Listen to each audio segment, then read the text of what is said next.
Hello, Factorio people. It's me, it's Fenton. Welcome back to Factorio Overexplained. I took a bit of a break, as you may or may not have noticed.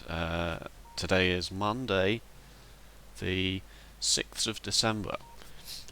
So after we launched a rocket, I took a bit of a break. Not from Factorio, though, I should say. Not from Factorio. Let's have a look, shall we?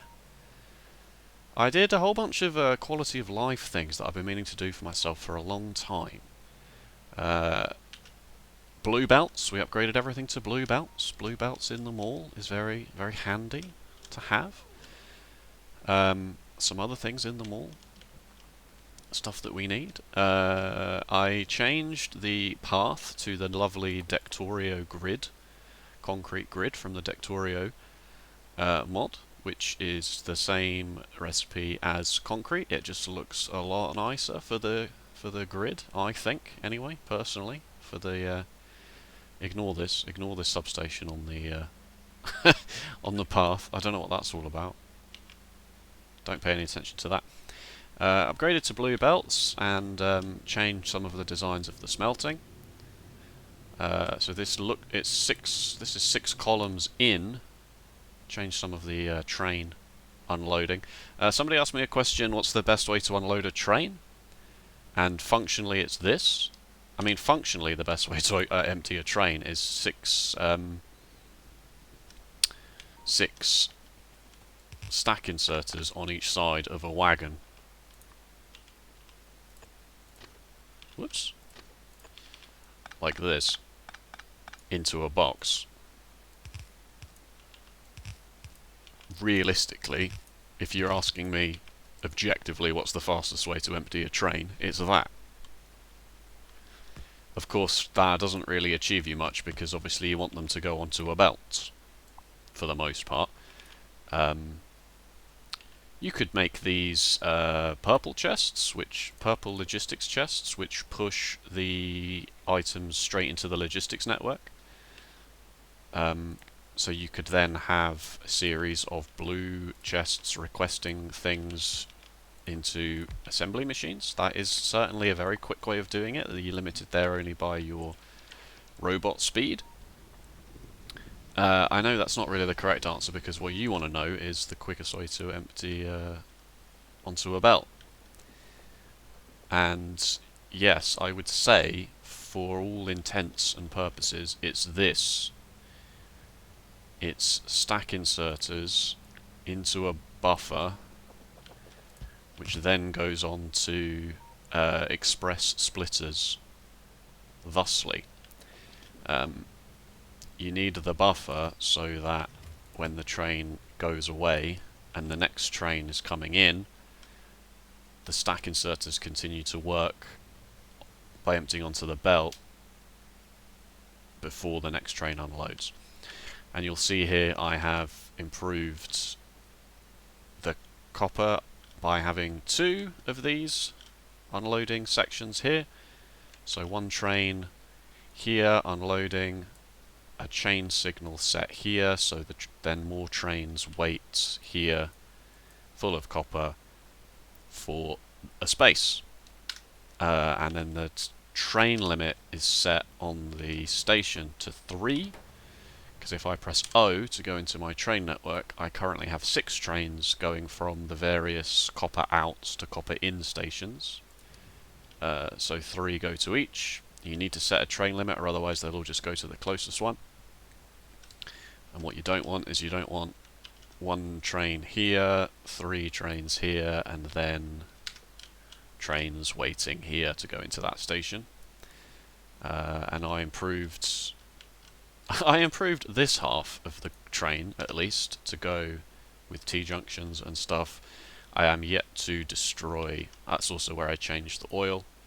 I am yet to destroy this section going on here, but for the most part, most of it is now aligned to the grid. If I turn the power poles on, you can see I have here a set of blueprints for a curve, a blank one, a curve, a straight, a T. I don't have a 4-way intersection because I don't like 4-way intersections. They cause a lot of problems. This is the only sort of half truth to this. This is obviously not a four-way intersection. Trains are either going this way, this way, this way, or this way. They are not going this way, or this way, for example. Or, God forbid, this way. Ugh. So this is just a simple crossroads as opposed to a four-way intersection, and that is just because I am yet to integrate the steel and copper inputs into the main train network, and I obviously don't want to do that here and create a real four-way intersection. Ideally, I want all of my trains in one train network, and they currently are, except for this will link up here at some point. Well, not there, but you know, this will link up here at some point. This will obviously go away. This intersection might have to change, so that trains can go anywhere and everywhere. But because I am yet to integrate the steel and the coal into the main network, they just cross here like this, and they just come down here to this simple bit. There's also a station design here. This copper one is new, but also running out. That's how long I've been playing off camera for. So there, I set up another one here. Obviously, there's a lot of belts here, but that is so that the station design fits within the grid square like this. And that just makes things a lot easier in terms of building, because I personally am not going out and doing the building for certain things now, because I have Spidertrons, and that is mostly it. Anything else is just, oh, I needed more of it. So like this copper was part of the old grid, and now I've made it part of the new grid, but like this is obviously not good anymore. This one was good at the time, and now it is, if I get the rate calculator out, it is only 2.3 blue belts. That gets a bit of a bump every now and then as the mining productivity goes up. I don't know if there's if I can prove that to you in any meaningful way. No, like if I look at the copper ore production, you can see that it's just been up and down quite a lot. Here is the longest section of it going, just being used, and then you can see here, boom, I added a new one, and then a plummet because demand was satisfied for a long time, everything was backed up, and then as things even out, it's working though, it's working. I set the train limits to this one to just be 1, because even though I built this stacker here for trains to wait, this one isn't fast enough to have like trains waiting here, here, and here would just be sat there doing nothing. This one is the daddy. This one is doing very well.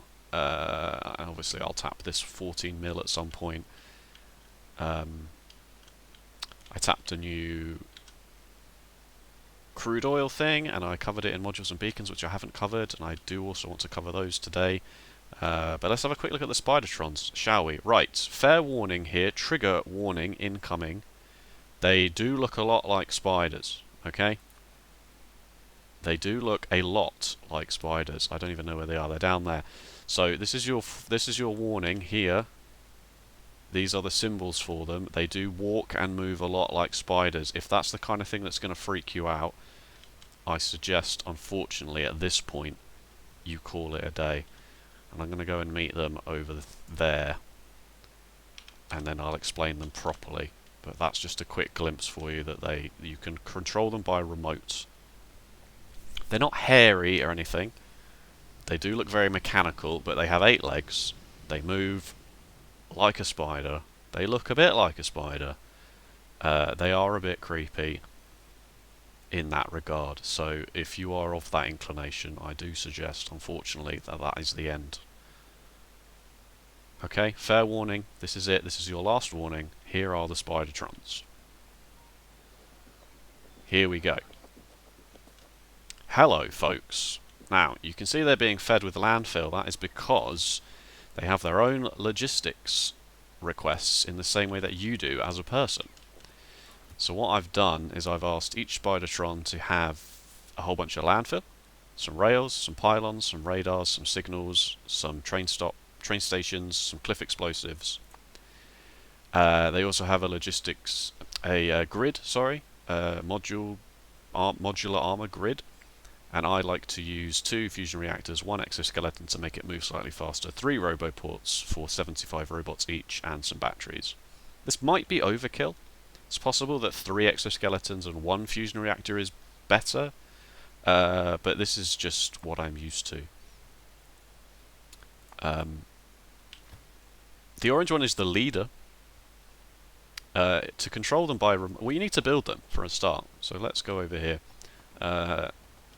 They require fish, which obviously you can get in infinite quantities at a lake. All of these are fish. You can also I'm pretty sure I've never had to do this, because you get so much fish just from doing the landfill. Just walk across the tracks there. That was great. I believe. Okay, that one's definitely safe. You can look at the radar up here to see. You can just put an inserter in the water, and it grabs fish every now and then. Is that true? Or the shadow might have to come towards where the inserters work. Wait for it. Wait for it.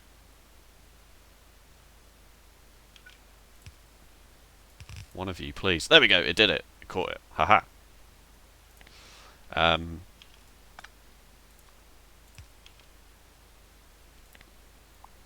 I hope you can't hear that. Something is vibrating. Something is vibrating, and it's causing a real racket on my end. Neighbours just do that, don't they? They go, "Oh, I'm just going to put my phone down by our shared wall and leave it vibrating for 20 minutes." A Spidertron needs a fish. Sorry for that.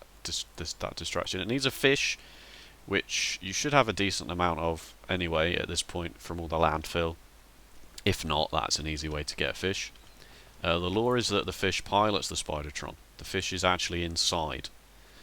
It needs rocket control units, low density structures, efficiency modules 3, which I've built some here. Rocket launchers, which are also the only thing I use rocket launchers for. Fusion reactors, exoskeletons, and radars were all in the mall anyway. And that gets you the Spidertron. So let's put a fresh one down, shall we?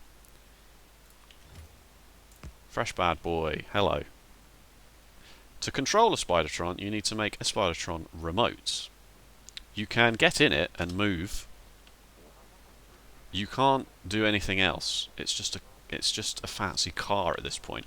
It doesn't need fuel because you've built it. Because the logic here is that it's been built with fusion reactors. It doesn't actually need fueling.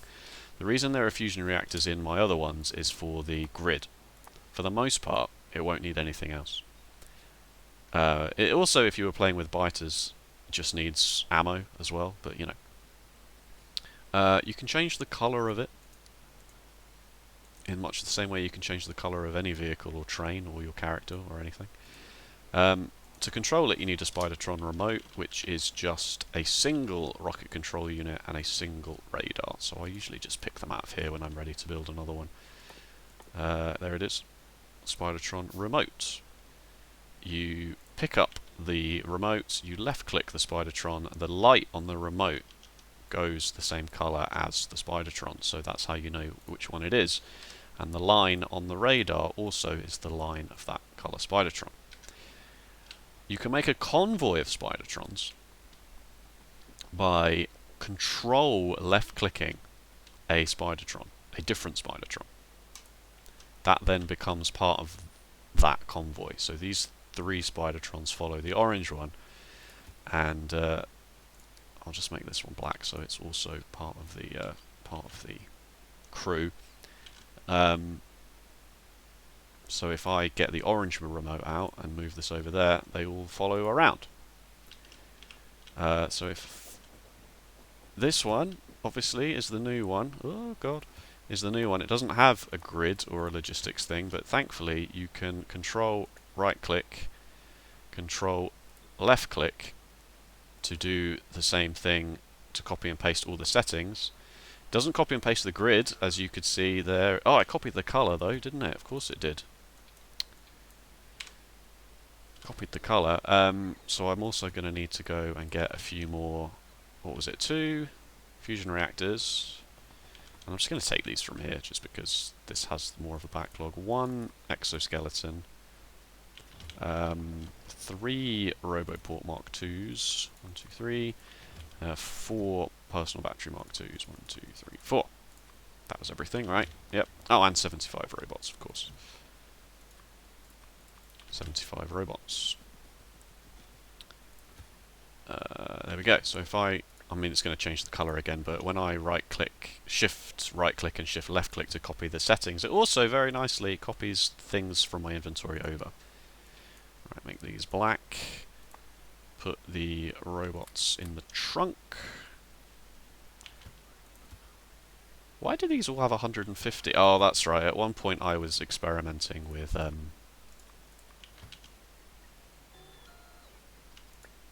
should be able to shift, and that should copy these over. Yeah, it copies the reserved spaces of the inventory over, but not. Okay, yeah. Alright, so then now I can go and put these back. I'll put these in here. There's a better way to do, if you remember what this is, there's a better way to do it. If you don't remember what it is, then don't worry about it, I'll explain it another time. There is a better way to do it. So the reason I have finally sorted out these grid sections, and I've done the absolute snapping to grid and made sure that they do align with my main base grid, is so that I can send the Spidertrons off to do jobs for me. So, I mean, I've given them each 10,000 landfill, which, you know, is quite a lot, but I do need a lot of landfill. You can see here at one point I thought, oh, I'll just fill this lake in and come and get this copper just directly down from here. Landfill is expensive. It's not expensive. It's 20 stone. You can see, you remember like several thousand episodes ago, I told this to just mine for landfill. There is still 146,000 landfill in the logistics network, so that doesn't include the 10,000 in each of the 3 existing Spidertrons. This one has already got almost 5,000 in it, so, you know, like, there is 40,000 landfill just in these Spidertrons, but it doesn't go very far. Like, now I've got Dectorio, I can actually select the map. Like, that's 5,000 landfill. That is 5,000 water tiles-ish, give or take. You can't see exactly, because it just shows you to 2 significant figures. So that's 5,000 water there. So how many, like, you'd need, what, 10 of those to fill that? That's 50,000 landfill. That is a third of all of the landfill I have left, having been playing this so far for about 80 hours. Here I used my blueprint that has the pylons on the water to build this grid section, and even that blueprint has 4,800 landfill on it. So if I had to build this entirely on the water, that would be 4,800. So then the extra landfill to go through the middle with the train, and also these are slightly wrong because they didn't have the radar on, and I do need to fix that. You know, it's a hassle. Landfill is a hassle. Make no bones about it. Definitely, and I know it's a bit late at this point, definitely have a landfill solution sorted earlier rather than later. This has done us very well, to be fair, but it's coming to the end of its life now, so I will probably move that operation at some point to, I don't know, over here, 3.2 million, not a huge amount. We're starting to feel the effects of the default ore settings here, like 14 million, you know, it's a lot, but like, this was comparable when it started, and it's already basically useless at this point. Like, we'll see the mining productivity go in a minute. Like, science is still fine, It's rocket control units that are the problem, but it is still, you know, it's ticking over. It's been ticking over at a decent pace for a while. If I just do a search for pack here, and look at the last hour, I mean, you can see that it's averaging 100 a minute in the last hour. If rocket control units were a bit better, we would sort that, and I will. You can see that the issue here is green circuits, and I won't show you my green circuit build because I want to also talk to you about productivity beacons and modules at some point. So, you know. Anyway, so the Spidertrons, they go out and about. You can click on the map. You can click for them to go somewhere, and they will all. The orange one is the leader, and the other black ones follow the leader. You can get them to follow each other in a chain. You can say, "Oh look, there's a job here that they didn't do." Lazy. You could tell, you know, like you could have a red one, and then an orange one follows the red one, and then a yellow one follows the orange one, and a green one follows the yellow one, and you could do all stuff like that. Obviously, it's just easier to have one that they all follow.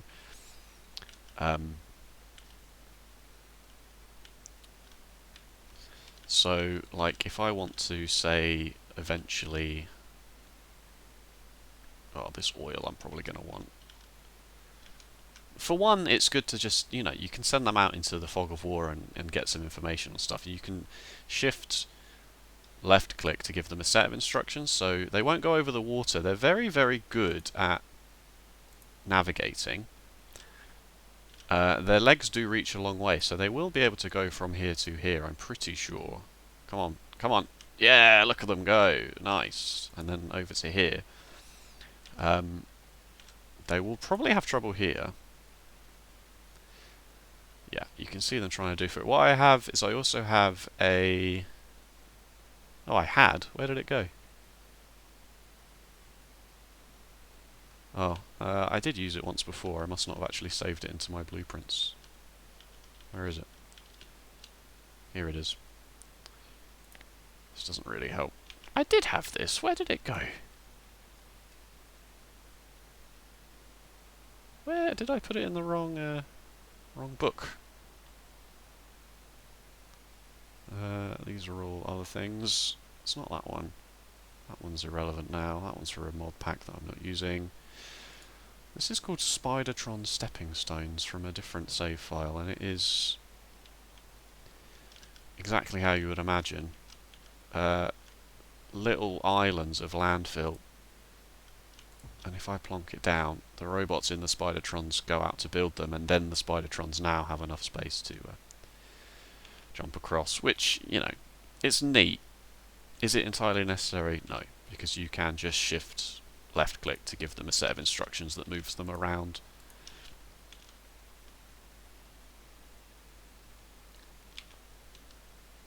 So I can send them out here. You can always see where they are. Again, the logic with that is that they've got a radar in them as part of their build.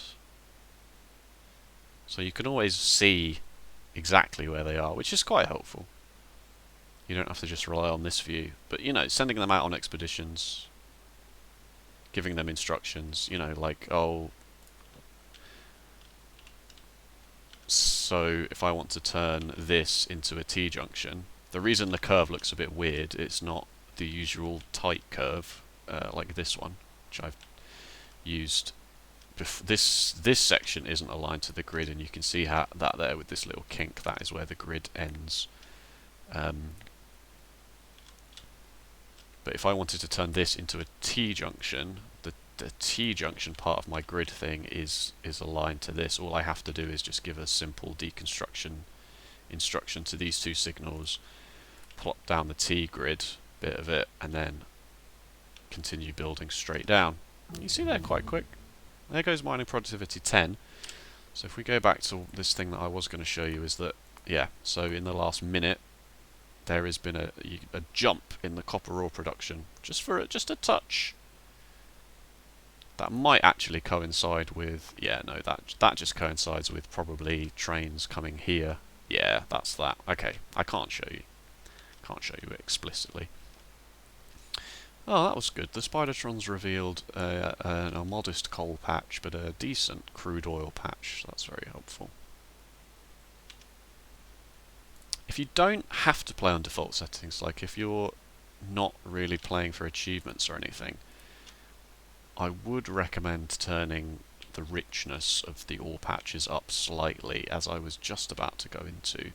We are starting to see the effects of the default settings for that even when we're going out quite far. This one is relatively close to the base and it's 14 million, but this one all the way up here is only 8 million. Let's start another mining. These are also getting quite expensive now, 22,500 this will be. They only go up by 2,500 each, which is why it's 22.5, but again, it's only two significant figures. And they are valuable, you know, like mining productivity 11 is... oh yeah, so that was... we just did the 10th one, so that is... our miners are now twice as effective as the default miners. So this says 10 million, but it's actually 20 million. Whoops, no, go around the lake, please, go around the lake. But it is still, you know, like, oh, this is only 17.4 million. It's still going to run out at a decent pace. Like, we're using 10,000 a minute at the moment. If you leave your game running because you want to get a module, you want to get a set of modules done, it's also worth thinking about lowering the amount of water as well, because as you can see, it's a lot of water. But it's mostly default settings, and these are the things that you will learn as you play more of the game. And that's why I played default settings, because, except for biters, obviously, because screw biters, basically. So I can just send the Spidertrons out. Obviously, I have to go and manually do builds like this, and I will fix that. I might have a Spidertron that, you know, maybe I'll make it blue and give it a logistics request for just belts, miners, undergrounds, you know, everything that this needs. I meant to do this, but I you know, just give it miners, belts, undergrounds, medium poles, lights, and it can do that job for me. If you've got biters on, obviously you can have one that does biter killing for you. That's Spidertrons, basically. They're very neat. Do they do anything else? You can get in them. I covered that, didn't I? You just press enter to get in them like any other vehicle. And they're cool. This is a tasty ore patch. 4,300 yield. Alright, modules, beacons, let's go. I've already explained a little bit about modules and beacons. Modules especially. Productivity modules increase the productivity. Oh, I have to set a recipe first. Let's do something that actually can take it, for example. Let's do gear wheels. Gear wheels is a good example. And let's get some power in here. Thank you. Assembly machine Mark IIIs have 4 slots, 4 modules. Actually, let me get some green ones as well, just while we're here, just so I can show you. And seeing as we have some on hand. 50 of each. Here we go.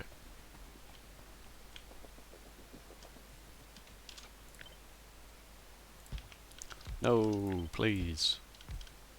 No, that was right. Why did that look wrong? That's so weird. This substation is making an optical illusion make these not look in line. See, perfectly in line. Maybe they're not in line. Interesting. Right. Assembly machine Mark IIIs have 4 module slots. Speed modules increase the speed 50%.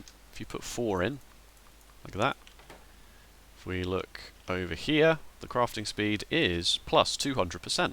4 times 50, 200. Crafting speed of 3.75. So this says half a second, but you can divide that by 3.75 for a crafting speed of half. 3.75 divided by a half is the same as timesing by 2. 6 odd times a second. I don't know. I'm making this up basically. 7.5 a second, as opposed to 2 in half a second. At 1 in half a second, you would get 7.5, 3 and a bit in half a second. Anyway, fumbling this explanation completely. It does put the energy requirement up. Now it is 1.42 megawatts plus the minimum consumption. It's quite hefty. It's quite a hefty penalty. Energy consumption plus 70% each for one of these. Oof, oof, oof. Productivity modules, energy consumption plus 80% each, and it increases the pollution.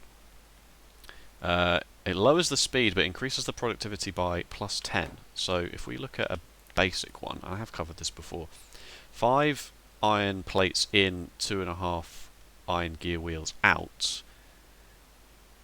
This is, because of the speed penalty, is only 2 in, but you get 1.4 out per second. So you can see that this is a 1 to a half ratio.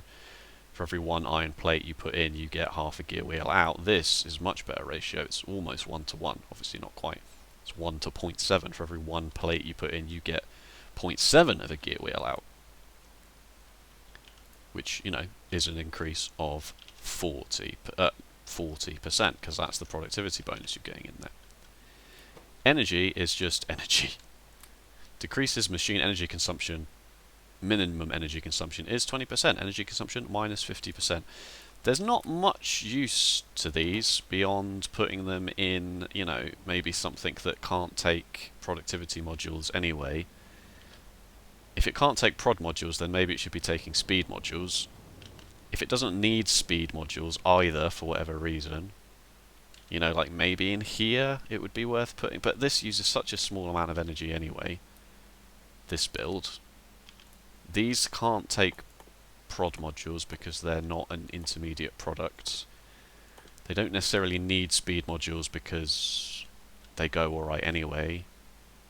So maybe, but you know, like I very, very rarely find that I need to use efficiency modules. Right. Beacons transmit a module's effect, but at only half of its power. They look like this. They didn't always used to look like this. They used to look very different. The orange area, or the yellow area, if you want to be more accurate, i.e. correct, is the range that it transmits its effects to.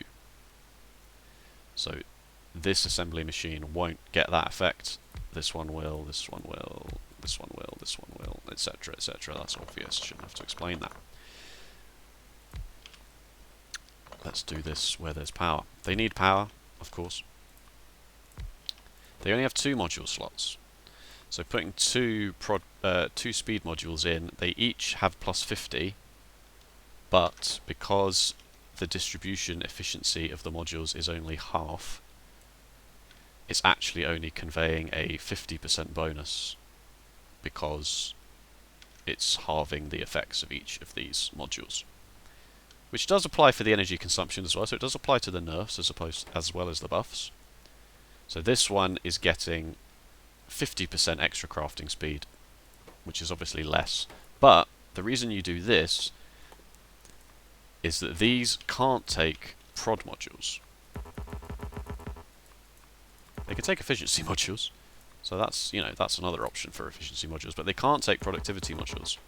So generally, your prod modules go in the assembly machines, and your speed modules go in the beacons that surround them, and then the beacons counteract the nerf to the crafting speed.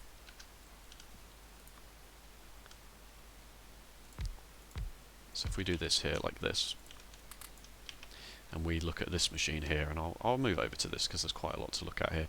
The crafting speed is now plus 90% because of the 3 effects of the beacons. And the productivity is plus 40%, so we're getting, it builds faster and it uses less. So now 9.5 to 6.6, like we could, obviously the productivity is never going to get better, the ratio is always the same, but the sheer speed of this now is quite quick. There is a trick to laying out your beacons, because you'll notice that although they're the same size as an assembly machine, they have kind of a weird catchment area, the best way to do it is like this. Let me put a substation in a bit of a better place here. If I turn the grid on for you, it's slightly askew, but this is the way, especially when you're building in a line, this way you can tile this so that every assembly machine is affected by the same number of beacons. So if you had a build like this, for example, let me just power this all so I can show you it properly, because the rate calculator does not like things that are not powered. If I fill all of these with speed modules, and have a look at the number of effect sources over here, each one of these will be 12. That is the 1, 2, 3, 4, 5, 6, 7, 8 beacons, and the 4 modules inside is how it counts it, which is a bit weird, I realise, because it counts the modules individually when they're here, but it only counts the beacon as one, like this. If these were aligned perfectly to the beacons, you would see that the number of effect sources is only 10, because this one is affecting it's these 6. This one can't quite reach. It's not going to that one. It's going to this one, and this one. So by them being askew ever so slightly, you get them up to 12 effect sources. Of course, the most efficient thing you can, well, it's not really efficient, but the most number of modules you can get on a single assembly machine is this. And again, it can't go in the middle. They're not quite right. But like this, it is affected by every single one of these, and you can see that the beacon is affecting it by when you hover over the beacon, you see the white lines around the assembly machine saying that this is, yes, that's working. This one, obviously, not in the catchment area, not getting it. So if we take this to its ultimate logical conclusion, fill the assembly machines full of productivity modules, fill the beacons full of speed modules, and make sure that everything is powered,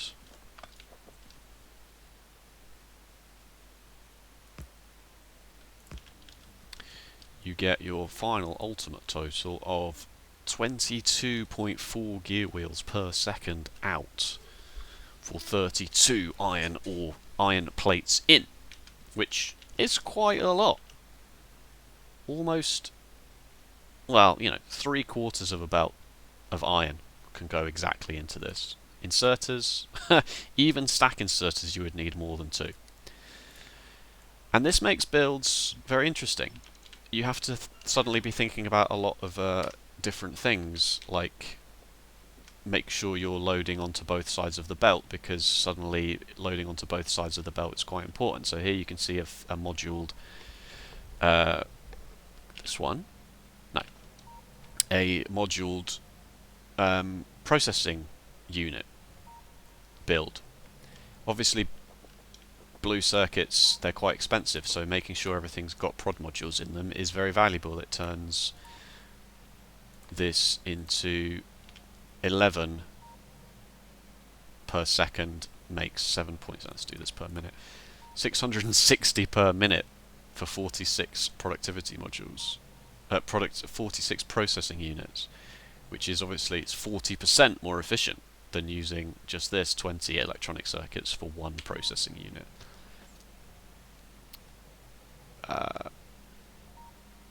And then the speed modules to counteract the nerfs to the crafting speed of the productivity module itself. But then you have to think a little bit more about how you're squeezing everything in. So this build still needs the 2 full transport belts, 1.9 blue transport belts, but you need to squeeze them in, and then also how are you side loading the belts, because like this is a simple example, that's actually quite easy. I've got a build up here, which is now where I can finally show you green circuits. Finally, show you green circuits. This outputs, oh, it's a simple one. I just use the space I already had to put speed beacons in the middle. And this was fine. This actually was fine. I do still have space here to do this. Put another one there and have these 8 machines affected. I would also have to put one here to get these 4 affected so that it was at least equal. But this was an easy win. And sometimes it's quite good to be able to think about your builds early on in terms of easy wins. Like, so the science, for example, I could put speed modules here. I mean, the problem with science is that you have to upgrade everything at once. There's no good having 1,000 red and green science per minute if you're not making 1,000 space science at the end of it. Plastic, easy win, just surround the things in speed modules. Science, chemical plants rather, only have 3 slots, but they're the same size as assembly machines, so the same principle matters here. As long as your very first module is right on the corner, you know, like 1 tile to the horizontal direction and 1 tile to the vertical direction just takes it out of the catchment area, then you can just tile them like that, and then you're always going to have each one have the same number of effect sources, so they all have the consistent speed. Right, here's the green circuit build. Oh my days, what is going on here?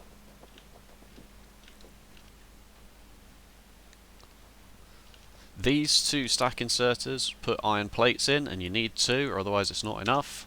These 2 stack inserters remove the electronic circuits. Again, you need 2, it's not enough, so then you also need to worry about how you're side loading them to make sure that they can always have space on the belt to go. So this never... Oh, that just ran out of iron ore there for a second. Did you see that? And that is because these really, really should be output priorities to make sure that all of the iron that it can get is actually going that way. Why isn't this still? It says output priority. Oh, I've pressed input priority, haven't I? Good one. I just realised. A little bit too late. I pressed input priority, not output priority. Right, there we go. That's a bit better. We'll see the knock-on effect of that down the line as the iron plates suddenly empty out, but we can sort that later. Now it's not quite getting enough copper, but that is unfortunately part of the design, is that I don't think this will ever have enough. Yeah, even fully surrounded here, it's still ever so slightly shy on copper cables to the tune of 0.071 per second, which I'm just willing to accept, to be honest with you, because then I get a second line of iron next to it, and I just thread that through so that then when it gets past 3 here, it then joins the main line, so then this is effectively a separate lane of iron, and that is because then I can feed 1.4 lanes of iron, 1.4 lanes of copper, just about 2 lanes of green circuits out. Not quite, because obviously we're a little bit short on copper cable, but that's just the best way to do it, because you don't want to try and belt this copper cable. You don't want to do the copper cable onto a belt and then feed that belt, because they're working so quickly. Like, each machine would need 0.73 blue belts of copper cables. Why? Why not just directly insert them? But the problem is because they're working at such a high speed, you need 3 stack inserters to move them over. And even then, you can see it's not quite enough.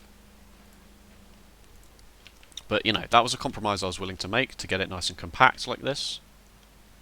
And the whole thing, as I say, the whole thing uses 3 belts of iron, 3 belts of copper for 4 belts of electronic circuits. And you can see that here.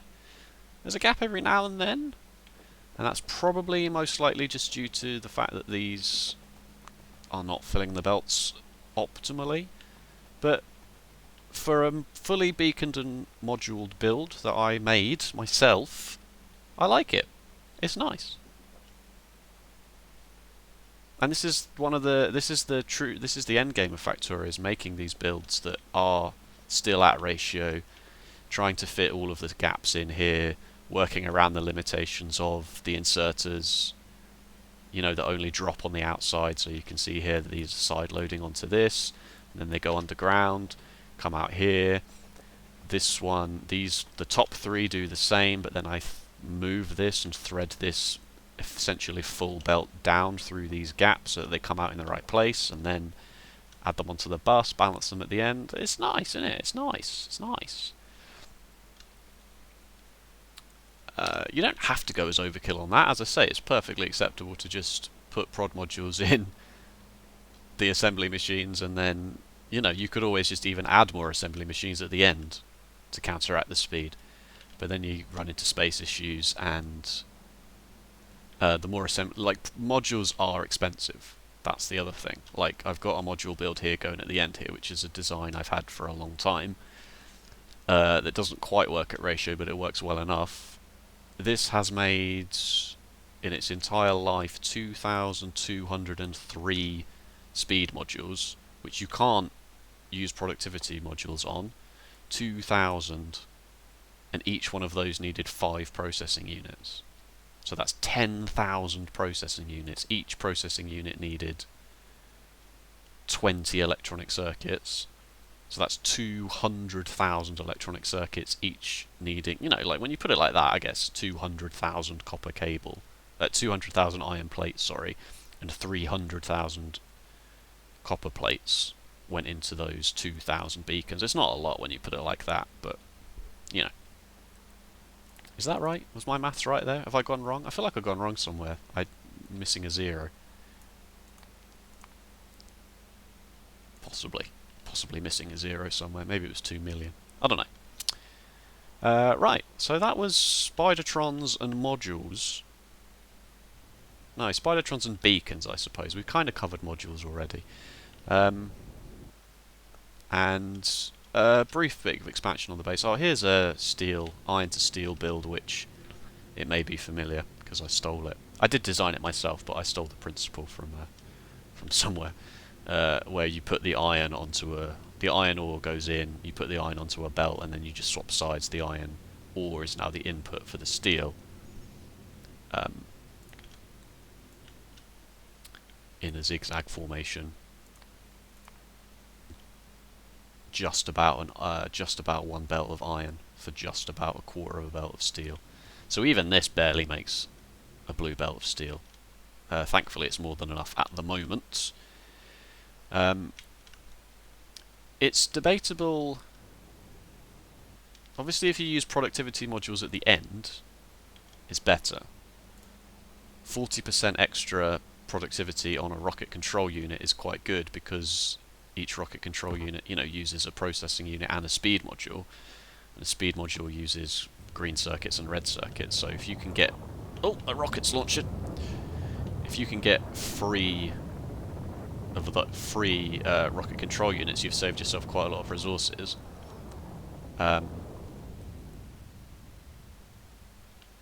But also, once you start needing more green circuits and you start building beaconed builds, you may as well then also put the productivity modules in as well, because it's just gains, you know, with a Z. So it may look odd that I've gone all in on making it green circuits more efficient, but then still using a lot of green circuits in this section. But this is the first thing on my list to make more efficient. I'm not so worried about making rocket control units more efficient.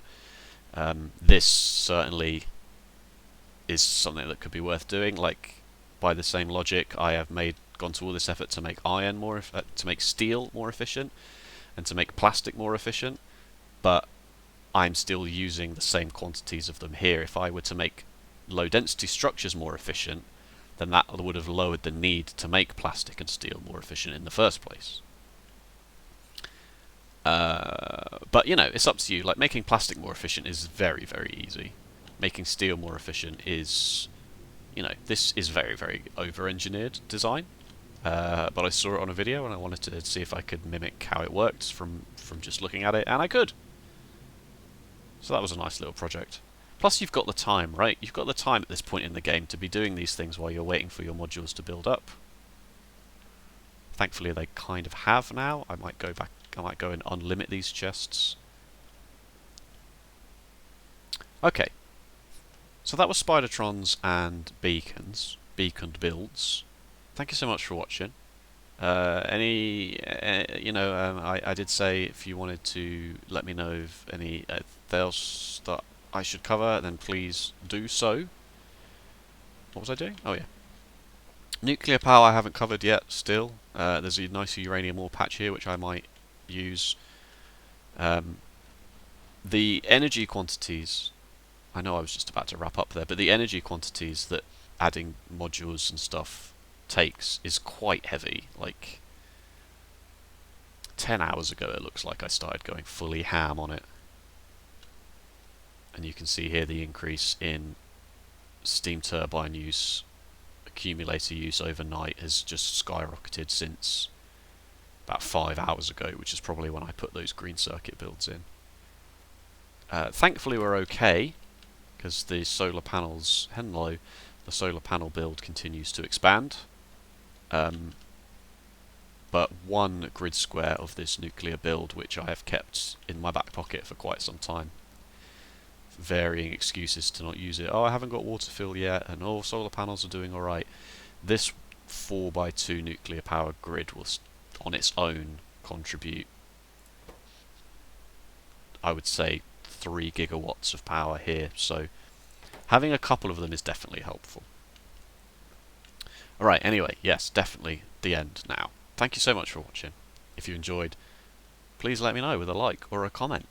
And if you want to see more Factorio Overexplained, you're going to have to let me know. Because otherwise it's going to just be a bit of a drip feed again, as I just continue to play the game in my spare time. And make a video as and when I feel enough has changed to warrant it. I did order that computer, if you want an update on that section of my life. I did order that computer. I thought, why not? Omicron variant came out. Everything was going to go to hell again, probably. And if it doesn't, then whatever. I've got a new computer, and if it does, then sweet. I'll get to play with my new computer while I'm locked down. So it was a win-win, really. It's only money, after all. With that, I will bid you adieu. I hope you're well. Please take care, and I'll see you next time. Bye-bye.